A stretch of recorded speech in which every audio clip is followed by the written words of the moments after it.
एक देश एक विधान मांग रहा है हिंदुस्तान। ये होना चाहिए। तो अपना फायदा नहीं देख रहे हैं इसमें, न इस पूरे हाल में बैठे किसी का फायदा, जो लोग मेरा ज्यादा वीडियो देखते हैं उनको भी कोई फायदा नहीं। फिर भी देखो पोद्दार जी ने बुलाया, मेरा आने जाने का टिकट की व्यवस्था किया, रहने की व्यवस्था किया, सब व्यवस्था किया इन्होंने।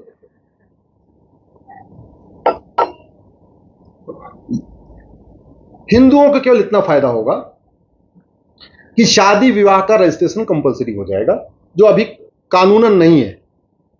इतना सा है बस, इसमें कोई बहुत फायदा भी नहीं है। लेकिन मुस्लिम बेटियों को कितना फायदा जरा सोचिए। अभी सबकी शादी की जो मिनिमम एज है वो 18 साल है, लेकिन हमारी मुस्लिम बेटियों की शादी की जो मिनिमम एज है वो प्यूबर्टी है। पीरियड शुरू हो गया तो निकाह के लायक हो गई। पीरियड 9 साल में भी शुरू हो सकता है, 8 साल में भी। दिल्ली जैसे पोल्यूटेड शहर में जहां air pollution, water pollution, noise pollution, political pollution भी खूब है, वहां तो 8 साल में हो रहा है।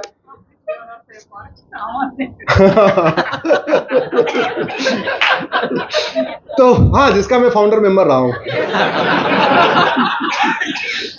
तो शादी विवाह की उम्र समान होगी तो किसको फायदा मिला? जोर से बोलिए जरा। मुस्लिम बेटियों को। जब शादी विवाह की उम्र उनकी 18 साल हो जाएगी तो कम से कम वो 12वीं पास कर लेंगी, स्वास्थ्य उनका अच्छा रहेगा। अर्ली एज में मैरिज होने के जो बहुत सारे नुकसान हैं, तबीयत खराब हो जाती है और भी दुनिया भर के माल न्यूट्रिशन की प्रॉब्लम होती है और अलग अलग तरीके की प्रॉब्लम होती है, वो खत्म हो जाएगी। थोड़ा कम से कम 12वीं तक हमारी मुस्लिम बेटी भी पढ़ लेगी, जो बड़ी संख्या में है। भाई 50% तो मुस्लिम बेटियां हैं ना भारत में। अगर 25 करोड़ मुस्लिम है तो उसके 50% तो हमारी महिलाएं भी, उनको फायदा हो जाएगा। हमारी क्रिश्चियन बेटियों को 2 फायदा मैंने बताया था। पहला फायदा तो हुआ एज ऑफ मैरिज समान हो गई, शादी का रजिस्ट्रेशन कंपलसरी हो गया। दूसरा उनको फायदा होगा, उनका कूलिंग पीरियड 2 साल का है। कूलिंग पीरियड का मतलब यह हुआ कि अगर पति पत्नी दोनों अपनी शादी तोड़ना चाहते हैं और ज्वाइंटली अगर अप्लाई करते हैं कोर्ट में, तो कोर्ट उनको शांत मन से सोचने का टाइम देती है, जिसको एक लीगल वर्ड यूज करते हैं कूलिंग पीरियड। हिंदू, जैन, बौद्ध, सिख में वो कूलिंग पीरियड 6 महीने का है। क्रिश्चियंस में वो कूलिंग पीरियड 2 साल का है। अगर दोनों तैयार हो आज की डेट में 2023 में, आज 23 जुलाई 2023 को, तो अगर हिंदू का मैटर है तो जनवरी में तलाक हो जाएगा, लेकिन अगर वो क्रिश्चियंस का मैटर है तो 2025 में जाके तलाक होगा। ये प्रॉब्लम है। तो इसलिए क्रिश्चियन बेटियों को 2 फायदा। पारसी बेटियों को तीसरा एक फायदा और भी हो जाएगा कि अगर वो गैर पारसी शादी करती तो उनका प्रॉपर्टी राइट खत्म हो जाता है, लेकिन उनका प्रॉपर्टी राइट इंटैक्ट हो जाएगा। इसलिए मैंने कहा ना, हिंदू को 1 फायदा, मुस्लिम को, क्रिश्चियंस को 2 फायदा और पारसी को 3 फायदा। अब मैं आपको गिनाता हूं मुस्लिम बेटियों को 11 फायदे। शादी विवाह की उम्र समान होगी, फायदा किसको मिला? बोलिए, मुस्लिम बेटियों को। शादी का रजिस्ट्रेशन कंपलसरी हो गया, सबसे ज्यादा फायदा किसको मिला? मुस्लिम बेटियों को। ग्राउंड्स ऑफ डिवोर्स और प्रोसीजर ऑफ डिवोर्स अगर कॉमन हुआ, जो अभी नहीं है, तो उसका सबसे ज्यादा फायदा मुस्लिम बेटियों को मिलेगा। क्यों? क्योंकि तलाके विद्दत, जिसको ट्रिपल तलाक कहते हैं, वो भले खत्म हो गया, 4 तरीके का तलाक और चल रहा है। उसका नाम है तलाके हसन, तलाके एहसन, तलाके बाइन, तलाके किनाया। और एक एग्जांपल आपको देता हूं, यही कर्नाटक के कलबुर्गी का। आप लोग गूगल करना, डॉक्टर सईदा अमरीन अश्विनी उपाध्याय, उसका केस मैं ही लड़ रहा हूं। उसको तलाके किनाया दिया गया है। तलाके किनाया क्या होता है? जा मैंने तुझे आजाद किया, जा मैंने तुझे आजाद किया, जा मैंने तुझे आजाद किया, हो गई आजाद। और सरप्राइजिंगली डॉक्टर सईदा अमरीन अनपढ़ नहीं है, लोअर स्टेटस से नहीं है, एमबीबीएस एमएस गायनोलॉजिस्ट है। उसका हस्बैंड भी एमबीबीएस एमडी है, घर में नर्सिंग होम है, सास ससुर भी डॉक्टर हैं। पढ़े लिखे होने के बावजूद उन्होंने उसको तलाके किनाया दिया। दूसरा एग्जांपल आपको देता हूं, आप गूगल करना, बेनजीर हिना अश्विनी उपाध्याय। बेनजीर हिना रिपब्लिक टीवी में रिपोर्ट जर्नलिस्ट है। उसका हस्बैंड एडवोकेट है दिल्ली हाई कोर्ट में। उसने 3 चिट्ठी भेजी 2022 में, 2022 में, 21 में, 22 में। एक चिट्ठी अप्रैल में भेजी, एक चिट्ठी मई में भेजी, एक चिट्ठी जून में भेजी। पहली पे लिखा तलाके हसन देता हूं, दूसरी पे लिखा तलाके हसन देता हूं, तीसरी पे लिखा तलाके हसन देता हूं। तीनों चिट्ठियों पर उसके साइन भी नहीं है। आप जरा सोचो, नहीं 2 चिट्ठी भेजी, तीसरा तो जीमेल कर दिया, और जीमेल अभी 20 साल पहले आया, पहले था ही नहीं। 1400 साल पहले, 1400 साल पहले जीमेल था क्या? लेकिन जीमेल से तलाके हसन हो रहा है। मॉडल नया वाला चाहिए, कस्टम पुराना वाला चाहिए, फैसिलिटी नई वाली चाहिए, व्हाट्सएप चाहिए, व्हाट्सएप अभी कुछ दिन पहले आया। अब उसको तलाके हसन दे दिया और वो बेचारी परेशान। बाद में क्या किया बेनजीर हिना को, उसके पेटीएम पे 15,000 रुपए भेजा, बोला ये हो गया तुम्हारा गुजार मेहर की रकम, और 2,000 रुपए भेजा, बोला ये दूध, बच्चा उसका 1 साल का है, बोला ये बच्चे का दूध का खर्चा। 17,000 रुपए में तलाके हसन हो गया।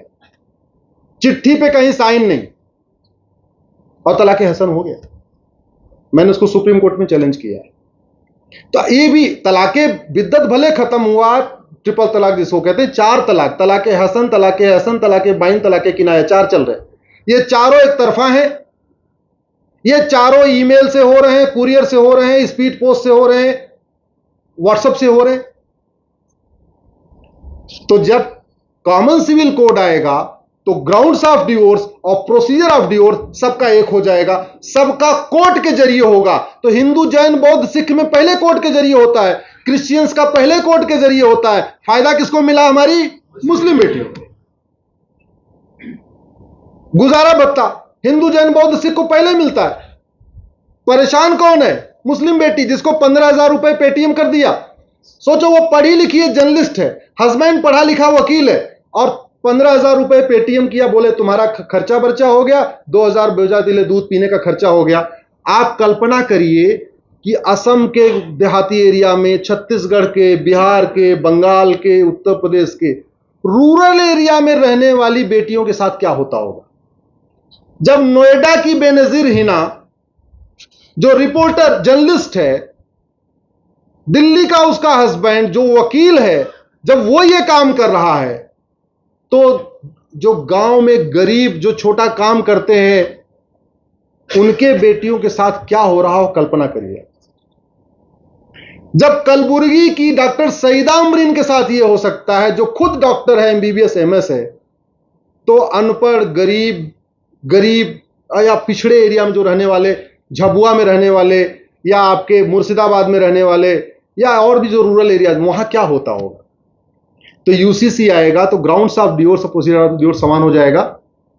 यूसीसी आएगा तो गोद लेने का अधिकार सबको मिल जाएगा। अभी गोद लेने का अधिकार सबको है, किसको नहीं है? हमारी मुस्लिम बेटियों को। अब समस्या यह है कि बच्चा नहीं हुआ तो गोद ले नहीं सकते, दूसरा शादी कर लेंगे, दूसरा निकाह कर लेंगे। अब बच्चा नहीं हुआ तो वो मां, वो वाइफ तो पहले प्रेशर में है, टेंशन में है। भाई थोड़ा टेंशन तो होता है ना, बच्चा नहीं हो रहा, और उसमें घर में एक सौतन और आ गई तो उसका टेंशन बढ़ेगा, टेंशन घटेगा। और अगर वो बच्चा हस्बैंड के कारण नहीं हो रहा था तो दूसरी शादी के बाद बच्चा होगा क्या? नहीं होगा। तो टेंशन बढ़ गई, बच्चा नहीं हुआ, सौतन भी आ गई, टेंशन भी बढ़ गई और बच्चा नहीं हुआ। तो यूसीसी आएगा तो गोद लेने का अधिकार मिल जाएगा। जब मैंने पीएल फाइल किया तो मेरे पास एक फोन आया अनंतनाग से, कश्मीर में। मैंने सक्सेशन इनहेरिटेंस के लिए, बेसिकली मैंने 5 अलग अलग पीएल फाइल किया था सुप्रीम कोर्ट में। बोला साहब बहुत बहुत धन्यवाद, आपने पीएल फाइल किया। मैं अनंतनाग से बोल रहा हूं, पता नहीं क्या नाम था, कोई रसीद करके था। तो हमने कहा कि तुम इतने खुश क्यों हो गए भाई? बोले साहब हमारे मामा नहीं है, हमारे नाना अपनी प्रॉपर्टी हमें देना चाहते हैं लेकिन दे नहीं सकते, इसलिए हम टेंशन में हैं कि अगर ये यूसीसी हो जाएगा तो कम से कम नाना हमें हमारी प्रॉपर्टी दे देंगे। दामाद को 100% प्रॉपर्टी नहीं दे सकते। अब समस्या क्या है जरा समझो। पता चला 10 दुकान है, 10 बीघे जमीन है, गोद ले नहीं सकते। गोद ले भी लिया तो उसको 100% प्रॉपर्टी दे नहीं सकते। जब प्रॉपर्टी नहीं दे सकते तो कोई गोद अपना बच्चा क्यों देगा? आप प्रैक्टिकल प्रॉब्लम समझिए। जब उसको प्रॉपर्टी नहीं दे सकते कोई अपना बच्चा क्यों गोद देगा? मैं अपना बच्चा तब दूंगा गोद जब मुझे रहेगा कि भाई मैं अपना बच्चा गोद दे रहा हूं, मेरे बच्चे को पूरा प्रॉपर्टी मिल जाएगी, इनके शेयर मिलेगी। जब मुझे पता कुछ दे ही नहीं सकते तो हम काहे लिए इनको दे देंगे। अब दामाद को भी सारी प्रॉपर्टी नहीं दे सकते। अब पता चला कि पहली पत्नी से 5 बेटियां हो गई, अब बेटे के चक्कर में एक और शादी कर लिया। बेटा होगा कि बेटी किस पे डिपेंड करता है, जोर से बोलिए जरा, डॉक्टर साहब बैठी हैं। वाइफ पे, हस्बैंड पे मैडम, हस्बैंड पे। तो दूसरी शादी कर लिया, उसे और 5 बेटी हो गई।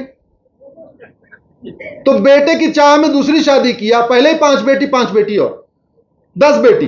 अब गरीबी बढ़ी कि घटी, बताओ जरा। समस्या बढ़ी कि घटी, टेंशन बढ़ा कि घटा। तो बेटे की चाह में अगर 2 किया तो 10 बेटी, 3 किया तो 15 बेटी। बेटियां होती जा रही, बेटा हो ही नहीं रहा। तो यूसीसी आएगा तो प्रॉपर्टी का, विरासत का, वसीयत का इक्वल राइट सबको मिल जाएगा। इसलिए फिर वो टेंशन ही नहीं रहेगी कि नहीं हमको दूसरी शादी करना है, आप बेटे के लिए शादी करना है, या बच्चा नहीं हुआ इसलिए शादी करना। बच्चा नहीं हुआ तो भी गोद ले सकते हैं, और बेटी हो गई तो दामाद को पूरा प्रॉपर्टी दे सकते हैं। तो फायदा किसको हुआ सबसे ज्यादा? मुस्लिम बेटियों को। और यूसीसी आएगा तो एक पति एक पत्नी सबके ऊपर लागू होगा। तो हिंदू, जैन, बौद्ध, सिख में तो पहले से लागू है। तो फायदा किसको हुआ? जोर से बोलिए जरा। एक पति एक पत्नी का सबसे ज्यादा फायदा किसको हुआ? क्योंकि हिंदू, जैन, बौद्ध, सिख में तो पहले से ही दूसरी शादी करने पे इंडियन पिनल कोड के सेक्शन 494 में 7 साल की सजा है, वो नहीं कर सकते। इसका बड़ा क्लासिक एग्जांपल, अभी पिछले महीने हम लोग, अभी पिछले हफ्ते कॉन्स्टिट्यूशन क्लब में कार्यक्रम था। मेरे साथ में बिहार के भूतपूर्व उप मुख्यमंत्री सुशील मोदी जी थे, वो यूसीसी कमेटी के चेयरमैन है। और हमारे साथ माइनॉरिटी कमीशन के चेयरमैन लालपुरा साहब थे। मैंने उनका वीडियो ट्वीट भी किया, आप देखना। उन्होंने बड़ा इंटरेस्टिंग बात बताई जो मुझे भी नहीं पता था। उन्होंने बताया कि एक व्यक्ति को दूसरी शादी करना था, तो एक दिन के लिए वो मुस्लिम बन गए, केवल एक दिन के लिए। नहीं सर, कोई और है, सरला मुदगिल भी है, एक और भी है। उन्होंने बड़ा इंटरेस्टिंग बताया। हाँ एग्जैक्टली, धर्मेंद्र और हेमा मालिनी एक दिन के लिए मुस्लिम बने थे। ये मुझे नहीं पता था, ये मुझे उस दिन कॉन्स्टिट्यूशन पिछले हफ्ते पता चला। अच्छा, पता है मैडम को कि धर्मेंद्र भी चूंकि पहले से पत्नी थी, हेमा मालिनी की पहले से पति थे, तो उन्होंने यह तय कर लिया, काम करो एक दिन के लिए गोल मारो, एक दिन के लिए मंदिर छोड़ो, इधर चलो, जाके कलमा पढ़ो, आओ शादी कर लो, अगले दिन से फिर मंदिर। तो भारत में सबसे कम समय में जिसकी घर वापसी हुई थी वो थे धर्मेंद्र और हेमा मालिनी। 24 घंटे से कम समय में वापस कलमा पढ़ा, इस्लाम कबूल किया, निकाहनामा हुआ, और अगले दिन सुबह, मुझे लगता है 12-14 घंटे में काम हो गया था, 12 घंटे में घर वापसी। तो यूसीसी आएगा, ऐसे मिसयूज भी नहीं होगा। सरला मुदगल वाला केस तो बहुत फेमस केस है। सरला मुदगल केस का साहब ने याद दिलाया। आप जानते हैं हमारे संविधान की शपथ लेने वालों ने कैसे कैसे मक्कारी किया? चंद्रशेखर सर, आपने सरला मुदगल केस याद दिलाया। सरला मुदगल केस में पैरा नंबर 36 और पैरा नंबर 41 में सुप्रीम कोर्ट ने केंद्र सरकार को कहा, तुम एफिडेविट फाइल करके बताओ कि यूसीसी कब आएगा। कुलदीप सिंह का जजमेंट है सरला मुदगल केस में। लेकिन उस समय की सरकारों ने फिर वही मक्कारी किया, नमक हरामी किया, संविधान की शपथ के साथ खिलवाड़ किया और एफिडेविट फाइल नहीं किया। नहीं तो 2023 में जो आना है ये 1995 में आ गया होता, उस समय आ गया होता, थोड़ा एफर्ट किया होता, तो नहीं किया। तो मैं कुल मिला के ये कह रहा था कि यूसीसी से पूरे भारत का फायदा है। अभी हमने इसको कैटेगरी वाइज इसलिए समझने के लिए बताया मुस्लिम बेटियों को, लेकिन अल्टीमेटली मुस्लिम बेटियां भी तो भारत की ही बेटियां हैं। और वैसे भी जो मुस्लिम बेटियां हैं यहां पे, पहले क्या थी? पहले सब हिंदू ही थे भाई। जैसे हमारे जो सैनिक है जाते हैं कश्मीर में लड़ने, कोई अपना परिवार लेके जाता है क्या? नहीं, सब अकेले अकेले जाते हैं। ऐसे जो लुटेरे चलते हैं लूटने के लिए, तो अपनी फैमिली लेकर चलते हैं क्या? अकेले अकेले चलते हैं। तो जितने लुटेरे भारत में आए, कासिम से लेके बाबर तक, हुमायूं से लेके तुगलक तक, कोई अपना परिवार लेके नहीं आया। उन्होंने यहीं आके हमारी माताओं और बहनों को जबरदस्ती छीना, फिर उनसे जो बच्चे पैदा हुए मुस्लिम कहलाए। अल्टीमेटली डीएनए तो एक ही है, हैं तो हमारी बहन बेटियां, इसलिए उनको मुस्लिम बेटियां क्यों कहें? हम उनको ये कहें वो हमारी भारत की बेटियां हैं। जैसा आपने शब्द यूज किया, बिल्कुल सही यूज किया है। इसलिए यूसीसी बहुत जरूरी है। और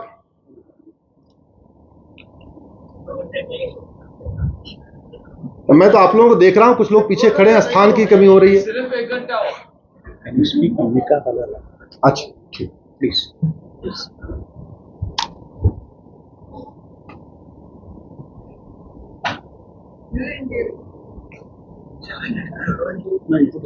भारत माता की। देखिए, कुछ बात फिर से संविधान की कर लेते हैं। थोड़ा संविधान से हम भटक गए थे। आर्टिकल 17 कहता है कि छुआछूत नहीं होगा। क्यों सर? यही abolish, untouchability is abolished, article 17 कहता है। और जो अनटचबिलिटी फैलाए उसके खिलाफ कठोर कानून होना चाहिए। आज की डेट में जैसे अगर मंदिर में कोई, ऐसे होता नहीं है लेकिन कभी एक्सेप्शनल केस आते हैं कि मंदिर में किसी को जाने से रोक दिया। वो फंडामेंटल राइट्स का गाल है। हाँ, मैं आ रहा हूं। किसी को कभी घटना आती है कि वो कोई ट्राइबल था, वो मंदिर में जा रहे थे, उसको रोक दिया, तो उसके लिए कानून अपना काम करता है, बाकायदा कानून है। लेकिन हमारे मंदिर सभी हिंदुओं के लिए, अगड़े पिछड़े, दलित, सवर्ण, ये वो, जैन, बौद्ध, सिख, कोई भी मंदिर में जा सकता है। जो वैष्णो देवी का मंदिर वहां सब जाते हैं, तिरुपति के मंदिर में सब जाते हैं। वो अपर कास्ट हो, लोअर कास्ट हो, मिडिल क्लास हो, कोई फर्क नहीं पड़ता, सब जाते हैं। किसी को रोका जाता है क्या? नहीं। हमारा स्मशान भी कॉमन है, स्मशान में कोई छुआछूत नहीं है। जहां जलाया जाता है वहां सबको जलाया जाता है, अपर क्लास को भी, लोअर क्लास को भी, एलिट, जो एलिट क्लास भी है, अगड़ा है, पिछड़ा, सब वहीं जलाए जाते हैं। मंदिर भी कॉमन है, स्मशान भी कॉमन है, लेकिन मस्जिद आज भी अलग अलग चल रही है। हालांकि ये मुझे नहीं कहना चाहिए, कायदे से उनको कहना चाहिए जो मुस्लिम्स के रहनुमा बनते हैं, लेकिन आज मैं बता रहा हूं, आज भी सिया की मस्जिद अलग है, सुन्नी की मस्जिद अलग है, बरेलवी की अलग है, देवबंदी की अलग अलग, अहमदिया की अलग है, और मस्जिद छोड़िए कब्रिस्तान भी अलग अलग है। मतलब आश्चर्य की बात है, जहां हमारे यहां मंदिर सबके लिए खुला हुआ है, स्मशान एक है, कहते हैं तुम्हारे यहां जातिवाद है, और जहां मस्जिद भी अलग है, कब्रिस्तान भी अलग है, कह रहे हमारे यहां जातिवाद नहीं, हमारे यहां छुआछूत नहीं। मतलब नैरेटिव आप जरा सोचिए। इस बात पे गंभीरता के साथ चर्चा होनी चाहिए कि सभी जो मस्जिदें हैं उसमें सभी मुस्लिम क्यों नहीं जाना चाहिए, चाहे वो सिया हो, सुन्नी हो, अहमदिया हो, बरेली हो, देवबंदी हो, कोई भी हो, अलग अलग क्यों? क्योंकि अल्टीमेटली भारत संविधान से चल रहा है, न वेद से, न पुराण से, न बाइबल से, न कुरान से, किससे चल रहा है? संविधान से। संविधान का आर्टिकल 17 कहता है अनटचेबिलिटी इज अबॉलिश्ड। तो ये मस्जिद में अनटचेबिलिटी क्यों हो रही है? क्यों सिया की मस्जिद में सुन्नी नहीं जा सकते, सुन्नी की मस्जिद में सिया के नहीं जा सकते? क्यों कब्रिस्तान अलग अलग है? सिया के कब्रिस्तान में सुन्नी दफनाया नहीं जाएगा, सुन्नी के कब्रिस्तान में सिया नहीं दफनाया जाएगा। वैसे तो पक्का कब्रिस्तान अपने आप में हराम है, अरब में है ही नहीं है, अरब में नहीं है, वहां रिसाइकिल कर देते रहते हैं। कब्रिस्तान बनाया, कुछ दिन के बाद भर गया, उसको जुताई बुड़ाई कर दिया, लेवलिंग कर दिया लगा के जेसीबी, उसके बाद फिर वहीं दफनाना शुरू कर दिया। परमानेंट नहीं होता स्ट्रक्चर वहां पे, हराम है। लेकिन मैं उस पर नहीं जाता हूं, चलो भारत में रहते हैं, कब्रिस्तान बन रहा है। मैं तो ये कह रहा हूं छुआछूत क्यों चल रहा है? ये छुआछूत हटना चाहिए कि नहीं?